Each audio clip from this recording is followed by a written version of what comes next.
Hi hello welcome back to my channel. ನಾನು ನಿಮ್ಮ ನೇತ್ರ. ಈ ವಿಡಿಯೋ ಬಂದು ಸೋಮವಾರ ಮತ್ತು ಮಂಗಳವಾರದ ವಿಡಿಯೋ ಆಗಿರುತ್ತೆ. ಇವತ್ತು ನಾನು ಯಾವ ರೀತಿ ಬರ್ತ್ಡೇನ ಸೆಲೆಬ್ರೇಷನ್ ಮಾಡ್ಕೊಳ್ತೀನಿ ಅಂತ ತೋರಿಸ್ತೀನಿ ಬನ್ನಿ. ನಾನು ನನ್ನ ಮಗಳು ಸಿಂಪಲ್ಲಾಗಿ ರೆಡಿಯಾಗಿ ದೇವಸ್ಥಾನಕ್ಕೆ ಹೋಗೋಣ ಅಂತ ರೆಡಿಯಾಗಿ ಹೋಗ್ತಾ ಇದ್ದೀವಿ. ಯಾರೆಲ್ಲ ನನ್ನ ಚಾನಲ್ನ ಹೊಸದಾಗಿ ನೋಡ್ತಾ ಇದ್ದೀರಾ ಪ್ಲೀಸ್ ಹೋಗಿ ಸಬ್ಸ್ಕ್ರೈಬ್ ಮಾಡ್ಕೊಂಡು ನೋಡಿ.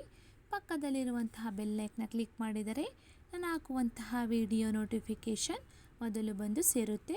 ದೇವಸ್ಥಾನಕ್ಕೆ ಹೋಗೋಣ ಅಂತ ಹೋಗ್ತಾ ಇದ್ದೀವಿ. ಅಲ್ಲಿ ನೋಡಿದ್ರೆ ದೇವಸ್ಥಾನ ಕ್ಲೋಸ್ ಮಾಡಿದರು, ಇವತ್ತು ಓಪನ್ ಮಾಡಿರಲಿವಂತೆ.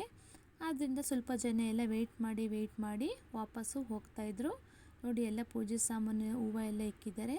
ನಾನು ಕೂಡ ಊದ್ಗಡ್ಡೆ ಹಚ್ಚಿ ಕರ್ಪೂರ ಹಚ್ಚಿ ಸ್ವಲ್ಪ ಹೊತ್ತು ಕುಂತಿದ್ದು. ನನ್ನ ಮಗಳನ್ನ ಸ್ವಲ್ಪ ಆಟ ಆಡಿಸ್ಕೊಂಡು ಮನೆಗೆ ಬಂದು ಸ್ವಲ್ಪ ಶಾವಿಗೆ ಪಾಯಸ ಮಾಡೋಣ ಅಂತ ಶಾವಿಗೆನೆಲ್ಲ ಹುರಿದ್ಕೊಳ್ತಾ ಇದ್ದೀನಿ. ಇವತ್ತು ಬಂದು ಸೋಮವಾರ ಆಗಿರೋದ್ರಿಂದ ನಾವು ನಾನ್ ವೆಜ್ ತಿನ್ನೋದಿಲ್ಲ, ಆದ್ದರಿಂದ ಸ್ವಲ್ಪ ಸ್ಪೆಷಲಾಗಿ ಅಂತ ಶಾವಿಗೆ ಪಾಯಸನ ಮಾಡ್ಕೊಳ್ತಾ ಇದ್ದೀನಿ. ಶಾವಿಗೆ ಪಾಯಸ ಮಾತ್ರ ತುಂಬಾ ಟೇಸ್ಟಿಯಾಗಿತ್ತು. ಈ ರೆಸಿಪಿ ಬೇಕು ಅಂದರೆ ನನಗೆ ಕಮೆಂಟ್ ಬಾಕ್ಸ್ನಲ್ಲಿ ಕಮೆಂಟ್ ಮಾಡಿ, ನಾನು ನೆಕ್ಸ್ಟ್ ವಿಡಿಯೋದಲ್ಲಿ ಅಪ್ಲೋಡ್ ಮಾಡ್ತೀನಿ. ನೋಡಿ ಯಾವ ರೀತಿ ಬಂದಿದೆ ಅಂತ ಶಾವಿಗೆ ಪಾಯಸ. ನೆಕ್ಸ್ಟು ನಾನು ಸ್ವಲ್ಪ ಮಸಾಲ ಆಲೂಗೆಡ್ಡೆ ಬಜ್ಜಿ ಮಾಡ್ಕೊಳ್ಳೋಣ ಅಂತ ಸ್ವಲ್ಪ ಎಲ್ಲ ಆಲೂಗೆಡ್ಡೆನ ಚೆನ್ನಾಗಿ ತೊಳೆದು ಕಟ್ ಮಾಡ್ಕೊಂಡು ಇಟ್ಕೊಂಡಿದ್ದೀನಿ. ನೋಡಿ ಯಾವ ರೀತಿ ಬಂದಿದೆ ಅಂತ ಬಜ್ಜಿ.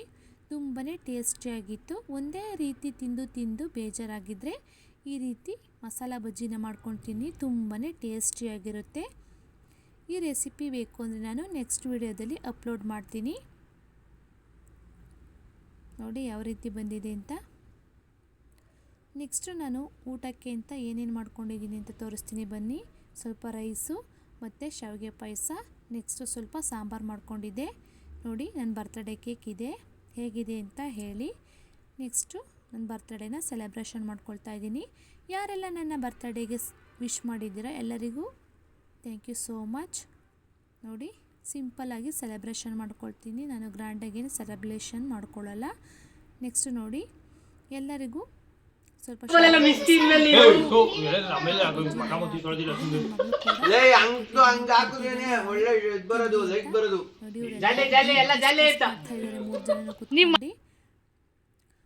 ಮೂರು ಜನನು ಕೂತ್ಕೊಂಡ್ರೆ ಮಾತೇ ನಿಲ್ಲಲ್ಲ, ಅಷ್ಟು ಜೋರಾಗಿ ಬಡ್ಕೊಂಡು ಮಾತಾಡ್ತಾ ಇರ್ತಾರೆ. ನೆಕ್ಸ್ಟ್ ನನ್ನ ಮಗಳಿಗೂ ಕೂಡ ನಿದ್ದೆ ಬಂದಿತ್ತು ನೋಡಿ. 12 ಗಂಟೆಗೆ ತರೋದು, 12 ಗಂಟೆಗೆ ಕಟ್ ಮಾಡೋದು. ಯಜಮಾನ್ರ ಬಗ್ಗೆ ಮಾತಾಡ್ತಿದ್ದಾರೆ, ಬಂದಿರಲಿಲ್ಲ. ಹೊಸ ಕೇಕ್ ತರೋದು 12 ಗಂಟೆಗೆ ಕುಯ್ತಾರೆ ಗಂಡೇಟ್ರು ರೂಮಲ್ಲಿ ಹೋಗಿದ್ರು. ಆಗ್ಲೆಲ್ಲ ನೈಟೆಲ್ಲ ಮಾಡೋದು ಬಾಳ್ತನಿಂದ ಮುಗಿಸ್ ಮುಂದೆ 7:30 8 ಗಂಟೆಗೆಲ್ಲ ಜಾಯ್ನ್ ಆಗ್ಬಿಡೋ ಕೂತಿ. 12 ಗಂಟೆಗೆ ಕಟ್ ಮಾಡ್ತಾರಂತೆ ಇರೋ ಗಂಡೇಟ್ರು 12 ಗಂಟೆಗೆ ಕಟ್ ಮಾಡ್ತಾರಂತೆ.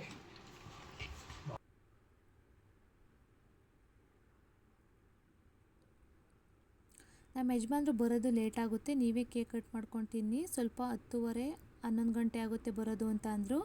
ಅಷ್ಟೊತ್ತಿಗೆ ನಾವೆಲ್ಲ ಸೆಲೆಬ್ರೇಷನ್ ಮಾಡ್ಕೊಂಡಿದ್ದೋ.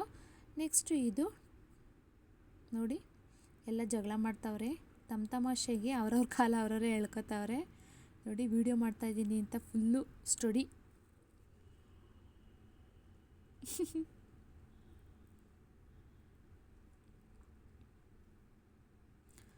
ಯಾರು ಹೆಂಗನ ಮಾಡ್ಕೊಳ್ಳಿ, ನಾವಿಬ್ಬರು ಟಿ ವಿ ನೋಡೋಣ ಅಂತ ಗೊಂಬೆ ಟಿ ವಿ ಹಾಕ್ಕೊಂಡು ನನ್ನ ಮಗನೂ ಮತ್ತು ನಮ್ಮ ಯಶವಂತು ಟಿ ವಿ ನೋಡ್ತಾ ಇದ್ದಾರೆ. ನೆಕ್ಸ್ಟು ಟ್ಯೂಸ್ಡೇ ಮಾರ್ನಿಂಗ್ ಎಲ್ಲರ ದಿನ ಸ್ಟಾರ್ಟ್ ಆಗೋದು ಮನೆ ಮುಂದೆ ಹಾಕುವಂತಹ ರಂಗೋಲಿಯಿಂದ. ನೋಡಿ ಹೇಗಿದೆ ಅಂತ ರಂಗೋಲಿ ನನಗೆ ಕಮೆಂಟ್ ಮಾಡಿ. ಸಿಂಪಲ್ಲಾಗಿ ರಂಗೋಲಿ ಹಾಕ್ಕೊಂಡಿದ್ದೀನಿ ಇವತ್ತು. ಏನದು ಈ ಕಡೆ ನನ್ನ ಮಗಳು ಇದ್ದು ಆಟ ಆಡ್ತಿದ್ದಾರೆ. JCP ಯಾರು ಕೊಡಿಸಿದ್ದು JCP?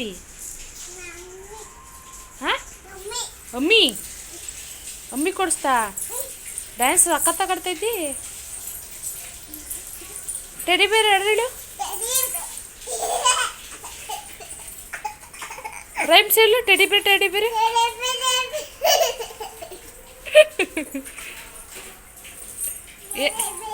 ಹಾಂ ಟರ್ನ್ ಅರೌಂಡ್ ಮಾಡು, ಟರ್ನ್ ಅರೌಂಡು.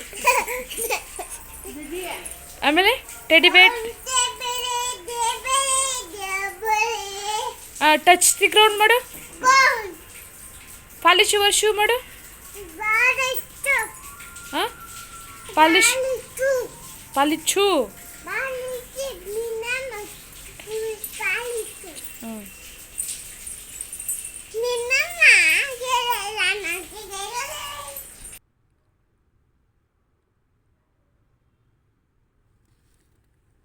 ನೆಕ್ಸ್ಟು ನಮ್ಮ ಹಸ್ಬೆಂಡು ಪಪ್ಪಾಯ ತಂದಿದ್ರು ನೋಡಿ ಹೇಗಿದೆ ಅಂತ. ಈ ಪಪ್ಪಾಯ ಬಂದು ನಾಟಿ ಪಪ್ಪಾಯ ನೋಡಿ. ನನ್ನ ಮಗ ಬಂದು ಆಗಲೇ ಸ್ಕೂಲ್ಗೆಲ್ಲ ರೆಡಿ ಆಗಿದ್ದಾನೆ, ಹೋಗೋದಕ್ಕೆ ನೀರು ಇಟ್ಕೊಳ್ತಾ ಇದ್ದಾನೆ. ನೆಕ್ಸ್ಟು ಅವನಿಗೆ ಸ್ನ್ಯಾಕ್ಸ್ ಬಾಕ್ಸ್ಗೆ ಅಂತ ಪಪ್ಪಾಯನ ಕಟ್ ಮಾಡಿ ಹಾಕ್ಕೊಳ್ತಾ ಇದ್ದೀನಿ. ಪಪ್ಪಾಯ ಬೀಜ ಮತ್ತು ಪಪ್ಪಾಯ ಎಲ್ಲ ತುಂಬಾ ಔಷಧಿ ಗುಣ ಹೊಂದಿದೆ. ಈ ಹಣ್ಣು ಹೊಟ್ಟೆಗೆ ತಂಪು ಮಾಡುತ್ತದೆ. ಇದು ಜೀರ್ಣಕ್ರಿಯೆಗೂ ಕೂಡ ರಾಮಬಾಣವಾಗಿದೆ. ಇದರಲ್ಲಿ ಪ್ರೋಟೀನ್ ಅಂಶವಿದ್ದು ಇದರಲ್ಲಿ ಎ ವಿಟಮಿನ್ ಹೆಚ್ಚಾಗಿರುವ ಕಾರಣದಿಂದ ಕಣ್ಣಿನ ಆರೋಗ್ಯಕ್ಕೆ ಉಪಯೋಗಕಾರಿಯಾಗಿದೆ. ಮತ್ತು ಪಪ್ಪಾಯ ಹಣ್ಣನ್ನು ತಿನ್ನುವುದರಿಂದ ಇದು ಜಂತು ಹುಳುವಿನ ಸಮಸ್ಯೆಗೆ ಉತ್ತಮವಾಗಿದೆ. ಪಪ್ಪಾಯ ಹಣ್ಣಿನಿಂದ ಫೇಸ್ ಪ್ಯಾಕ್ ಕೂಡ ಮಾಡ್ಕೊಳ್ತಾರೆ.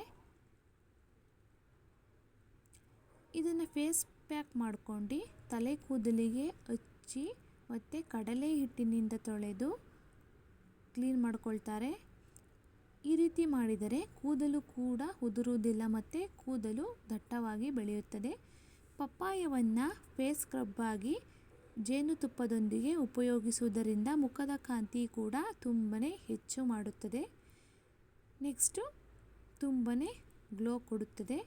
ನೋಡಿ ಈ ರೀತಿ ನಾನು ಕಟ್ ಮಾಡ್ಕೊಂಡು ನನ್ನ ಮಗನ ಬಾಕ್ಸ್ಗೆ ಹಾಕ್ಕೊಳ್ತಾ ಇದ್ದೀನಿ. ಸ್ನ್ಯಾಕ್ಸ್ ಟೈಮಲ್ಲಿ ತಿನ್ನಲಿ ಅಂತ. ಪಪ್ಪಾಯ ಮಾತ್ರ ತುಂಬಾ ಟೇಸ್ಟಿಯಾಗಿತ್ತು. ಪಪ್ಪಾಯನ ನಾವು ವಾರಕ್ಕೊಂದೊಮ್ಮೆ ತಿನ್ನೋದ್ರಿಂದ ನಮ್ಮ ಆರೋಗ್ಯ ತುಂಬಾ ಬೆನಿಫಿಟ್ಸ್ ಇದೆ. ನೋಡಿ ಈ ರೀತಿ ನಾನು ಬಾಕ್ಸ್ಗೆ ಹಾಕ್ಕೊಂಡು ಸ್ವಲ್ಪ ಈ ಥರ ಡ್ರೈ ಫ್ರೂಟ್ಸ್ನ ಹಾಕ್ಕೊಳ್ತಾ ಇದ್ದೀನಿ. ಹಾಕ್ಕೊಂಡು ಅವನಿಗೆ ಸ್ನ್ಯಾಕ್ಸ್ ಬಾಕ್ಸ್ಗೆ ಹಾಕ್ಕೊಳ್ತೀನಿ. ನೆಕ್ಸ್ಟು ಸಣ್ಣ ಸಣ್ಣ ಕಟ್ ಮಾಡ್ಕೊಂಡು ನಮಗೂ ಕೂಡ ಹಾಕ್ಕೊಳ್ತಾ ಇದ್ದೀನಿ ಒಂದು ಬೌಲ್ಗೆ. ಬೆಳಗಿನ ಬ್ರೇಕ್ಫಾಸ್ಟ್ಗೆ ಇದೊಂದು ಒಳ್ಳೆ ತುಂಬಾ ಟೇಸ್ಟಿಯಾಗಿರುವಂತಹ ರೆಸಿಪಿ. ಈ ಥರ ಕಟ್ ಮಾಡ್ಕೊಂಡು ಡ್ರೈ ಫ್ರೂಟ್ಸ್ ಏನಾನ ಇದ್ದರೆ ಇದ್ರ ಮೇಲೆಲ್ಲ ಹಾಕ್ಕೊಂಡು ತಿಂದಿದ್ರೆ ತುಂಬಾ ಟೇಸ್ಟಿಯಾಗಿರುತ್ತೆ. ಆರೋಗ್ಯಕ್ಕೂ ಕೂಡ ತುಂಬಾ ಒಳ್ಳೆಯದು. ನೋಡಿ ಈ ರೀತಿ ಎಲ್ಲ ನಾನು ಒಂದು ಬೌಲ್ಗೆ ಹಾಕ್ಕೊಂಡು ಎಲ್ಲ ಸ್ವಲ್ಪ ಹಾಕ್ಕೊಳ್ತಾ ಇದ್ದೀನಿ ಡ್ರೈ ಫ್ರೂಟ್ಸ್ನ. ನೋಡಿ ಹೇಗೆ ಕಲರ್ಫುಲ್ಲಾಗಿ ಕಾಣ್ತಿದೆ ಅಂತ.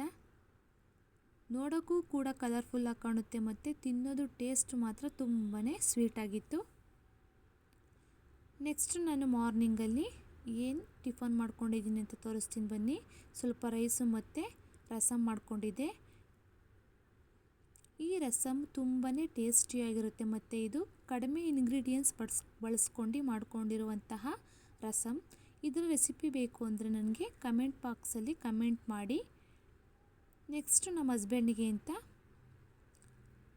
ಟಿಫನ್ಗೆ ಹಾಕ್ಕೊಡ್ತಾ ಇದ್ದೀನಿ. ನೆಕ್ಸ್ಟ್ ನನ್ನ ಮಗಳಿಗೂ ಕೂಡ ಕೊಟ್ಟಿದ್ದೆ, ತಿನ್ಕೊಂಡು ಆಟ ಆಡ್ಕೊಂಡು ಕುಂತಿದ್ಲು. ಈ ವಿಡಿಯೋ ಯಾರಿಗೆಲ್ಲ ಇಷ್ಟ ಆಯಿತು ಲೈಕ್ ಮಾಡಿ, ಶೇರ್ ಮಾಡಿ, ಕಮೆಂಟ್ ಮಾಡಿ.